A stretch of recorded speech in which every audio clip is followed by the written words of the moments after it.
प्रधानमंत्री ने आकाशवाणी से प्रसारित मन की बात कार्यक्रम में साझा किए अपने विचार।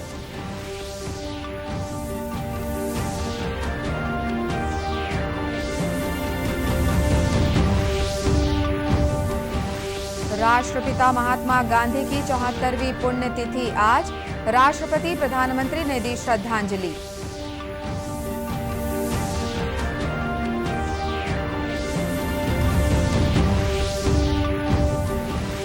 सुकमा में डीआरजी और कोबरा बटालियन के जवानों के साथ मुठभेड़ में एक माओवादी की मौत।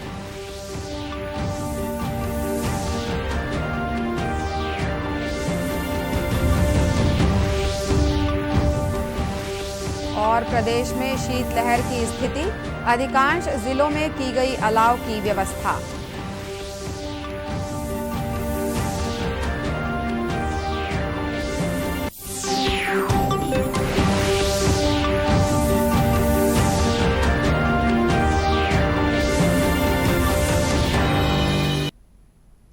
नमस्कार, आप देख रहे हैं दूरदर्शन समाचार। मैं हूं अनुराधा दुबे। अब समाचार विस्तार से। प्रधानमंत्री ने आकाशवाणी से प्रसारित मन की बात कार्यक्रम में अपने विचार साझा करते हुए कहा कि हाल ही में पद्म पुरस्कारों की घोषणा की गई। पुरस्कार विजेताओं में से कई लोग ऐसे हैं जिन्हें अब तक बहुत कम लोग जानते थे। प्रधानमंत्री ने इन लोगों को ऐसा नायक बताया जिन्होंने साधारण परिस्थितियों में असाधारण कार्य किए हैं। उन्होंने उत्तराखंड की बसंती देवी का उदाहरण दिया, जिन्हें इस वर्ष पद्मश्री से सम्मानित करने की घोषणा की गई है। देश में अभी पद्म सम्मान की भी घोषणा हुई है। पद्म पुरस्कार पाने वाले में कई ऐसे नाम भी हैं जिनके बारे में बहुत कम लोग जानते हैं। ये हमारे देश के अनसंग हीरोज हैं, जिन्होंने साधारण परिस्थितियों में असाधारण काम किए हैं। जैसे कि उत्तराखंड की बसंती देवी जी को पद्मश्री से सम्मानित किया गया है। बसंती देवी ने अपना पूरा जीवन संघर्षों के बीच जिया। कम उम्र में ही उनके पति का निधन हो गया था और वो एक आश्रम में रहने लगी। यहाँ रहकर उन्होंने नदी को बचाने के लिए संघर्ष किया और पर्यावरण के लिए असाधारण योगदान दिया। उन्होंने महिलाओं के सशक्तिकरण के लिए भी काफी काम किया है।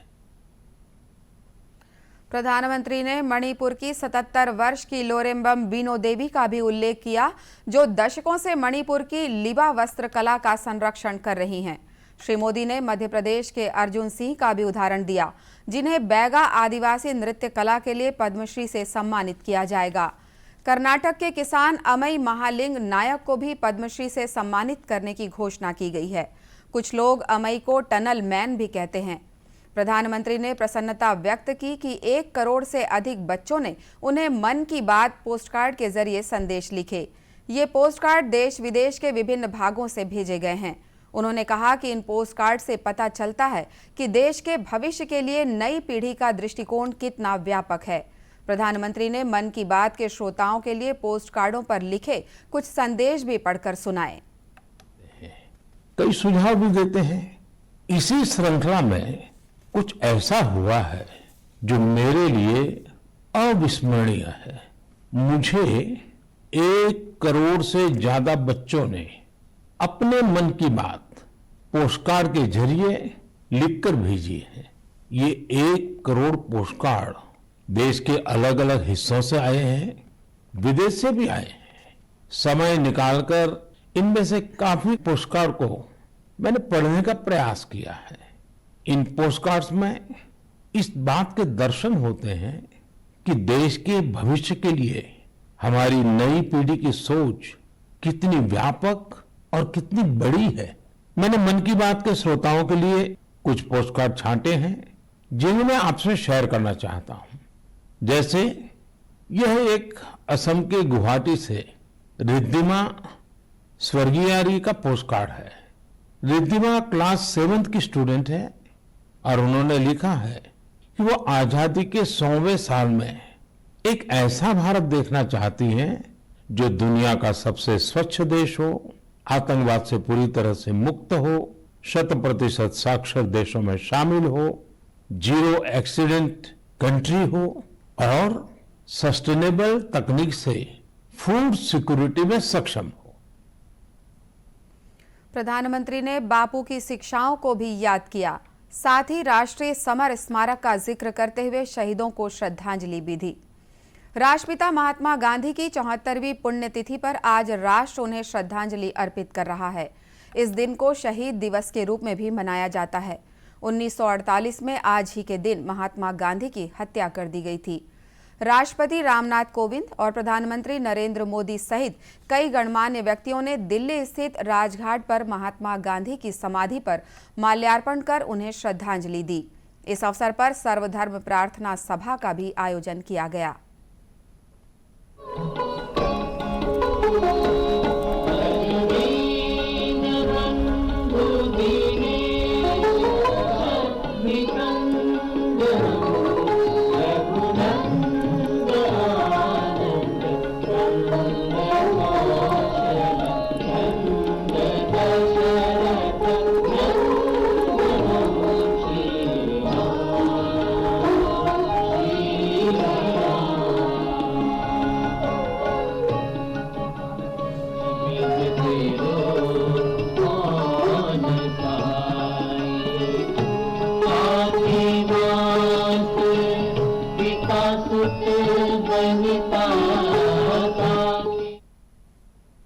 प्रधानमंत्री नरेंद्र मोदी ने आज राष्ट्रपिता महात्मा गांधी की पुण्यतिथि पर उन्हें श्रद्धांजलि दी। अपने ट्वीट में उन्होंने कहा कि गांधी जी के आदर्शों को लोकप्रिय बनाना हमारा सामूहिक प्रयास होना चाहिए। श्री मोदी ने कहा कि आज शहीद दिवस के अवसर पर वे उन सभी महान लोगों को श्रद्धांजलि दे रहे हैं जिन्होंने साहसपूर्वक देश की रक्षा की। उनकी सेवा और वीरता को हमेशा याद किया जाएगा।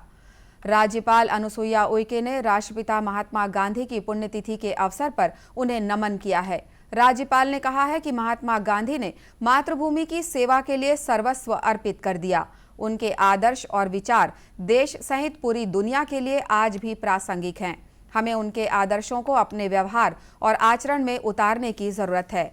मुख्यमंत्री भूपेश बघेल ने राष्ट्रपिता महात्मा गांधी की पुण्यतिथि पर उन्हें नमन किया है। श्री बघेल ने महात्मा गांधी सहित देश के अमर शहीदों के प्रति श्रद्धांजलि अर्पित करते हुए कहा है कि देश पर प्राण न्यौछावर करने वाले वीर बलिदानियों का ऋण कभी नहीं चुकाया जा सकता। भारत की आजादी के लिए महात्मा गांधी के अतुल्य योगदान को याद करते हुए श्री बघेल ने कहा कि गांधी जी ने पूरी दुनिया को दिखाया कि सत्य और अहिंसा के मार्ग पर डटे रहकर किस तरह बड़ा लक्ष्य हासिल किया जाता है। मुख्यमंत्री ने कहा कि बापू ने भारतीय समाज की बुनियाद को समझा और अंतिम व्यक्ति तक चिंता की। राज्य सरकार भी गांधी जी के दिखाए गए मार्ग पर चलते हुए काम कर रही है। समाचारों का सिलसिला आगे भी जारी रखेंगे। फिलहाल लेते हैं एक छोटा सा ब्रेक।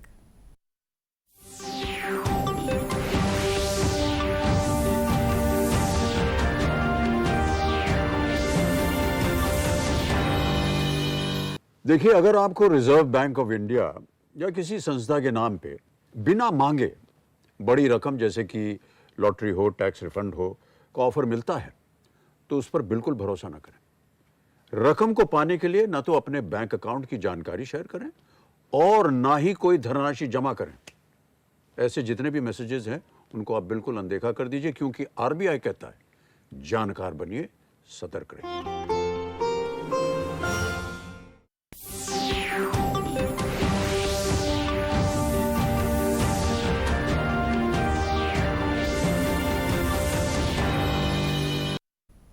ब्रेक के बाद एक बार फिर स्वागत है आपका दूरदर्शन समाचार में। सुकमा जिले में डीआरजी और कोबरा बटालियन के जवानों के साथ मुठभेड़ में एक माओवादी की मौत हो गई। जवानों ने घटनास्थल से आईडी बरामद किया है। सुकमा एसपी सुनील शर्मा और कोबरा बटालियन के कमांडेंट सौमित्र राय के नेतृत्व में आज सुबह ये मुठभेड़ हुई। एसपी शर्मा ने बताया कि मुठभेड़ के दौरान 3 लाख रुपए का इनामी मिलिशिया कमांडर मारा गया है। यह तिम्मापुरम एरिया में सक्रिय था। उन्होंने बताया कि घटनास्थल की सर्चिंग से माओवादी के शव के साथ भारी मात्रा में हथियार और अन्य सामग्रियां बरामद हुई हैं। बिलासपुर जिले के किसानों को इस साल आजादी के अमृत महोत्सव के उपलक्ष्य में कृषि दवाइयों पर 50% छूट मिलेगी। कृषि विभाग द्वारा राष्ट्रीय खाद्य सुरक्षा मिशन और तरफा योजना के अंतर्गत ये छूट प्रदान की जा रही है। जिले के किसानों को सूक्ष्म पोषक तत्व जैसे जिंक सल्फेट, जिंक एटिडा, एग्रोमीन आदि तथा जैविक उर्वरक जैसे माइकोराइजा, नीम केक, नीम खली, ट्राइकोडर्मा आदि तथा कृषि रासायनिक दवाइयों की खरीदी पर ये छूट प्रदान की जा रही है। छूट की राशि सीधे किसानों के खाते में जमा की जाएगी। इसके लिए किसानों को कृषि विभाग से लाइसेंस प्राप्त दवा दुकानों से ही खरीदी करनी होगी।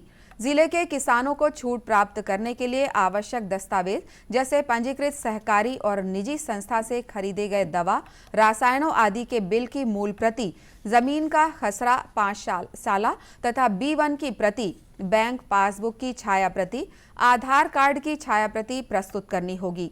किसान इन दस्तावेजों को 15 फरवरी तक अपने नजदीकी वरिष्ठ कृषि विकास अधिकारी कार्यालय में जमा कर सकते हैं। कृषि विभाग के सहायक संचालक शशांक शिंदे ने बताया कि इस योजना में एक किसान को 1000 रुपए तक का भुगतान किया जाएगा। इस योजना का लाभ लेने के लिए किसान कृषि विस्तार अधिकारी से संपर्क कर सकते हैं। रसायनों और जैव उर्वरकों और माइक्रोन्यूट्रिएंट्स इसकी खरीदी पर जो भी किसानों के द्वारा तो देय बिल होगा उसमें 50% की राशि का अनुदान के रूप में किसानों के खातों में दिए जाने का प्रावधान किया गया है। इसके लिए जिले में प्रचार प्रसार किसान भाइयों से अपील की जा रही है कि वे 15 फरवरी तक के इस योजना से जुड़ सकते हैं। इसके लिए वे अपने जो निजी उर्वरक और दवाई दुकान जो विक्रेता हैं जो पंजीकृत हैं कृषि विभाग से, उनसे प्रमाणित बीज और प्रमाणित दवा का बिल और एक सर्टिफाइड जो बिल होता है निर्धारित प्रारूप में, उसमें ला करके जमा कर सकते हैं। एक किसान को अधिकतम जो है वो 1000 रुपये तक के इसमें जो है अनुदान दिया। श्री शिंदे ने बताया कि किसानों को दवा खरीदी पर 5 एकड़ तक के खेत के लिए अधिकतम 1000 रुपये तथा जैव उर्वरक के लिए अधिकतम 600 रुपये की अनुदान राशि प्रदान की जाएगी। प्रदेश में उत्तर से आ रही ठंडी और शुष्क हवा के प्रभाव से शीतलहर की स्थिति बनी हुई है। आज सुबह भी लोगों ने ठिठुरन महसूस की। प्रदेश के बिलासपुर, पेंड्रा रोड और जशपुर जिले में कड़ाके की सर्दी पड़ रही है। दुर्ग जिले में भी जिला प्रशासन ने शीतलहर की स्थिति को देखते हुए सभी नगर निगमों, रैन बसेरा, रेलवे स्टेशन और बस स्टैंड में अलाव की व्यवस्था की है। जिले की अतिरिक्त कलेक्टर नुपुर राशि पन्ना ने कहा कि ठंड से बचने के लिए अलाव काफी लाभदायक साबित होता है। सार्वजनिक स्थानों में लोगों को ठंड से राहत दिलाने अलाव की व्यवस्था निरंतर जारी रहेगी। प्रतिदिन जरूरतमंदों को जिला और निगम प्रशासन द्वारा रात्रि में कंबल वितरण भी किया जा रहा है। कोल्ड वेव चल रहा है, शीतलहर चल रही है, तो जितने भी नगर निगम के एरियाज़ हैं उसमें नगर निगम प्रशासन द्वारा ज़रूरतमंद को कंबल भी बांटे गए हैं। एंड जो प्रोविजंस है, जो लोग जिनके पास आश्रय नहीं है उनके लिए छोटे छोटे शेल्टर्स भी या नाइट शेल्टर्स भी हैं और अलाव के लिए भी बहुत सभी जगहों पर शाम पर को व्यवस्था हो रही है ताकि जो लोग बिल्कुल ज़रूरतमंद हैं उनको हम लोग प्रोटेक्शन दे पाएँ। समाज सेवी संगठन भी ठंड के मद्देनजर कंबल वितरण कर रहे हैं। दूरदर्शन केंद्र रायपुर से प्रसारित होने वाले प्रादेशिक समाचार को आप YouTube पर भी देख सकते हैं। हमारे YouTube channel Chhattisgarh DD news पर प्रादेशिक समाचार उपलब्ध रहेगा। YouTube चैनल का लिंक और QR कोड आप स्क्रीन पर देख सकते हैं। अपने एंड्रॉयड फ़ोन से QR कोड स्कैन कर आप छत्तीसगढ़ DD न्यूज़ लिंक पर जा सकते हैं। इसके अलावा छत्तीसगढ़ DD न्यूज़ फेसबुक और ट्विटर पर भी उपलब्ध है।